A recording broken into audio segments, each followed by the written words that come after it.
All right, so we have Rob Font back on the show. He returns to action for the first time in a little over a year, all recovered from a torn ACL, and he's going to face Marlon Moraes at the UFC's event on December 19th. Welcome back all around, Rob. How are you? I'm doing great, man. Thank you for having me on. I'm excited to be back. Big fight. I'm ready. I'm excited. Yeah, I mean, this is very exciting stuff. I mean, we spoke a few months back while you were in Abu Dhabi ahead of Calvin Kattar's fight with Dan Ige, and you were pretty much cleared to return to training. You were hoping to get a fight in before the end of the year, and you got your wish. How excited are you that the time frames lined up the way you hoped it would? Because that doesn't happen very often in life. Definitely not with me either. So, it worked out. Recovery went smooth. It's a big fight, big opportunity for me, obviously, for New England, for Boston, for the cartel. So it's going to be a couple of big months for me and Calvin. So I'm excited. Yeah, I mean, the New England cartel is just going crazy right now. I mean, you got your fight. Calvin's getting ready to fight Max Holloway on January 16th. You're getting magazine covers. I mean, you guys are really on the verge of you guys have wanted to become New England's fifth professional sports team, and in a way, you're starting to take steps. This is pretty incredible, is it not? Yeah. It's coming together. We just got to go out there, perform, and put on a show, make those statements, and obviously we know that the job's not done until we bring the belts back to Boston, but we're on the right path.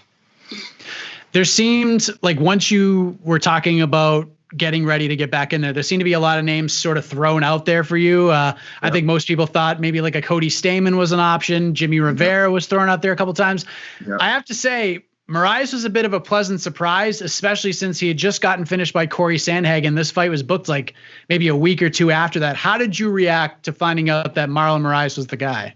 I was like, all right, cool, man. I really thought it was going to be one of those names you mentioned. I figured it'd be like Jimmy, a Cheeto, or Cody Stamann, perfect world, I was like, hey, that's cool. Let's just get to it. But then when I heard, but I kind of felt it, like, oh, this could be something here. Like when he lost, I was like, wait a minute, like, all right, this could potentially be a fight. But the way he got finished, I was like, oh, I don't know. But then we got the call, and I was like, of course, man, hell yeah, let's go, man. This is a big opportunity, big fight, and it puts me right back into that mix, and kind of leapfrogs all those names that you mentioned, and puts me in a good spot. I just got to go out there, capitalize on this opportunity, and remind everybody that I'm here, and I'm ready to throw down. So yeah, I'm excited. Yeah, it's the last card of the year, and it's absolutely ridiculous. You got Leon Edwards and Khamzat Chimaev in the main event, Wonder Boy and Jeff Neal. You mentioned Marlon Vera. He's fighting Jose Aldo. I mean, what a card to return on, right? Yeah. I feel like the UFC likes me. They always throw me all these big cards. Either they like me or they don't, because they either throw me on a nice big card or some crazy matchup with a tough fight. But they keep giving me these opportunities, and obviously they believe in me. So I just got to go out there and put on a show. And like I said, man, obviously I want the W, but I really, really want that finish. I feel like those finishes they make big statements, and I could get to that title shot a lot quicker, a lot faster. But if I'm finishing these guys, so. Yeah, and since you last fought, Aldo's now in your division, just fought for the title. I mean, you have your own fight to worry about, but I'm sure you'll have your eye on this fight between Aldo and Cheeto Vera. But is it kind of surreal at this point in your career to share a card with a legend like Aldo? I mean, that's got to feel pretty good. That's huge, man. Like I said, I when I first got into MMA, I wasn't watching the UFC. I was watching WEC. So, Jose Aldo, Uriah Faber, Carlos Condit, those guys were the guys I looked up to. And then after, maybe a year or two just watching WEC, I finally got into the UFC and the pay-per-views and the Tough Show. So it's definitely like, oh shit, like, let's go. That's a name. That's so I remember that. I remember those leg kicks. I remember that, and that's what inspired me. So you get to fight a GOAT like Jose Aldo or even be on the same card. That's huge. So I'm excited. It proves, it shows that I'm here. I'm a threat as well. And I want those opportunities to get in there with a guy that I used to watch on TV and kind of got me started in MMA. So I'm excited. So let's talk about the matchup. You're going to fight, like we said, Marlon Moraes. He's lost 2 of his last 3. A lot of people actually thought he lost the fight to Jose Aldo, but still very dangerous guy, very explosive, especially early on in the fight. When you look at it from like an X's and O's perspective, how do you like the matchup? It's gonna, Corey kind of put the game plan out there. Staying long, moving my feet, not, making sure I give him a bunch of different looks and switching up the angles on him, and it not just being, a sitting object where he can just kick away and do, make him feel comfortable. I want to push him backwards, get him uncomfortable, draw him in at the same time. It's going to be a lot of, in and out motions and movements, and I just got to stay long, keep him at my range, and let him run into some big shots. But it's an exciting fight. I got a long reach on him. I just got to use it and let him and be smart and pick my shots, but let him run right into the big ones that are forcing the big shots.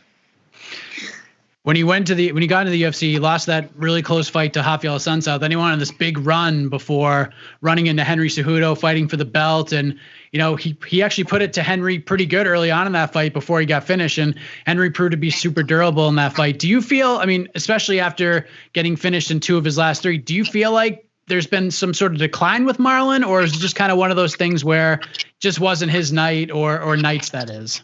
Yeah, it's tough. It's just, the sport is brutal, so I don't even I'm not gonna look too much into his losses. I feel like I bounced back better off of every loss I've ever had. So it's he's a dangerous guy right now. He's coming off of some W's. You don't know what it is in his personal life that probably could have added to that. So I don't know, but I know I'm not gonna sleep on him. I'm not gonna take him lightly, and because I know how it feels coming off a loss and trying to get back in there and wanting to erase that feeling. So he's coming, he's hungry. So in my mind, he's just as dangerous as he was when he had the belt. For the other promotion. In my mind, he's still that champion. I'm going to go out there and fight that guy that that is the ex-champion and that is confident. So I'm gonna go out there and try to fight the best Marlon Moraes, and whatever shows up. But in my mind, so I'm taking this very serious. Is there a difference in motivation heading into a fight, coming off a win compared to coming off of a loss? Is there like a difference in approach? As far as an approach, I don't think so. For me, I always just try to raise the bar every camp. Not as far as like new things, but trying to always push it a little harder. As far as conditioning, as far as getting more reps in, just trying to, or it's just just the smaller things. But as far as each fight, we treat each fight like it's the title fight, So it's for us. It's like we're getting smarter, and we're adapt when we need to adapt, or we'll pull back on certain things when we need to pull back. But for us, man, every fight's a title fight. You mentioned that you feel like Corey Sandhagen kind of put out the blueprint on what to do in terms of getting the best of Marlon. But do you go back at this point in your career and watch his past fights and try to pick up certain things from them? Or do you just see the sport evolving so quickly that you just kind of worry about yourself? I will watch probably the last 2 fights. I watched the Corey Sandhagen fight, and then I'll watch the Henry Cejudo fight. But besides that, that's kind of Tyson's job. He'll do that. He already has the blueprint. He has notes, film study, everything already written out. I kind of will watch two or three fights, get an idea, study it, read it daily as far as the game plan and kind of what we want to do, the call signs and all that. But I don't look too much into the filming part of it, and then I just go out there and try to react as much as possible, and then just listen as much as possible as well. But yeah, that's kind of Tyson's thing.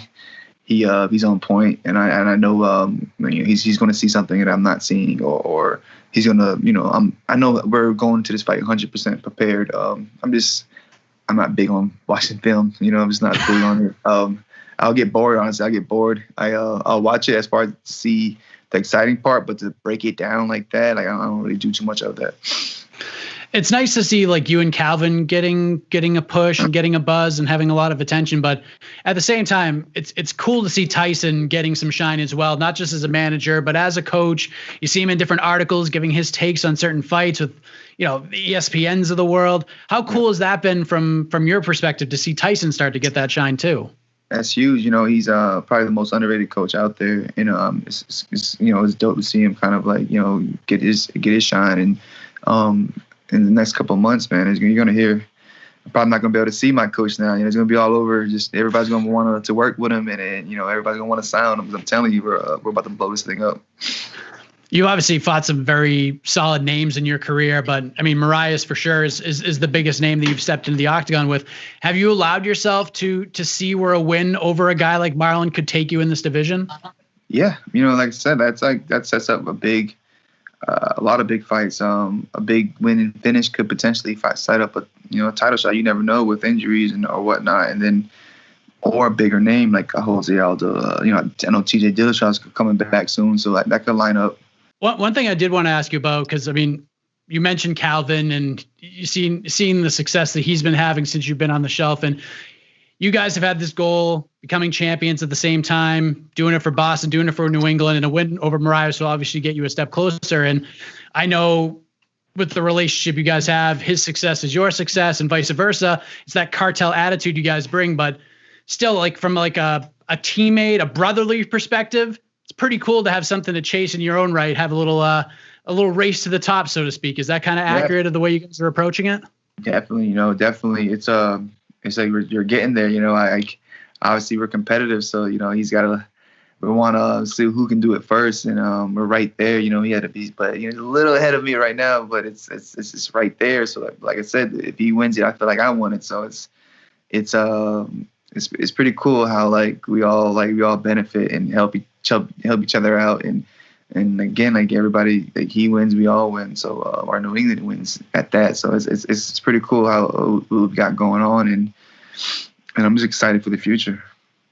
So the big question is, how do you set the table for Calvin? How do you get this thing done on December 19th? How do you take that next step towards the top of this crazy bantamweight division? I gotta get that. I want to get a big knockout elbow win like Calvin did, man. I want that elbow win, man. He stepped up, man, and took his elbows to a new height, and I think I want to try to mimic that. But it's gonna be a finish. It's gonna be a finish. I got to get in there and finish, or if not, it's gonna be one of those exciting fights that you can learn a lot from. And I want to technically break this guy down and or put him away. So we'll see. But if not, I want to shoot for that big elbow knockout finish like my bro Calvin Kattar did. Couple more things before we let you go. The week prior to your fight, bantamweight title is going to be on the line. UFC 256 Petr Yan defending against Aljamain Sterling, a fight that at this point I'm sure you're going to be paying very close attention to. How do you see that one playing out? I'm giving Sterling this one. I'm gonna give Sterling this one. I think he's long enough. He has enough obviously wrestling to deal with obviously Petr Yan's wrestling, and then he's shown that he's stepping up his strike, and so and he's got a lot of funky weird styles. So we'll see what he does. I don't know. Obviously I'm paying close attention in this fight, but more focused on my fight. But I think I see Sterling squeaking away with the decision here. And then finally, as you know, unfortunately, you may not be able to partake as much as you would like, but Thanksgiving here in the United States is upon us. It's a little different this year with the pandemic and everything going on in the world. You have a fight to prepare for, but when it comes to your life, the sport, your career, where you guys are heading as a group with the cartel, what is Rob Font thankful for in 2020? Just to be back, just to move around, just to be able to shut up and kick. This huge opportunity to huge opportunity to fight Marlon Moraes